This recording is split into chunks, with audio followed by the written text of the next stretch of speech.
Where did you first come across the languages that you love and that you are learning? Some of us grow up in multilingual communities and hear languages other than English from a very early age.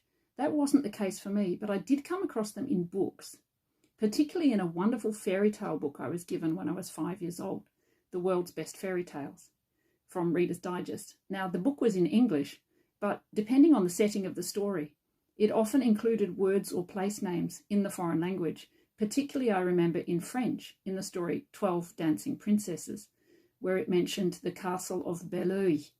That mystified me as a word because I couldn't understand how that spelling would be pronounced or what it meant. And I think that my interest in French started even then, though I didn't fully understand what it was. Likewise, I had an edition of the book Heidi, the Swiss book, in English that retained the goats' names in Swiss German.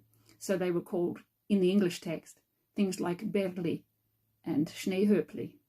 And again, it kind of piqued my interest and triggered a fascination with words that clearly weren't English words, and also created a sense that other languages were somehow mythical and fairy tale-like as well as real, so that they retained a very special emotional feeling for me. How about you? Where did you first come across the languages that you learn and love? Share it with me in the comments, and please subscribe to Language Learning Life.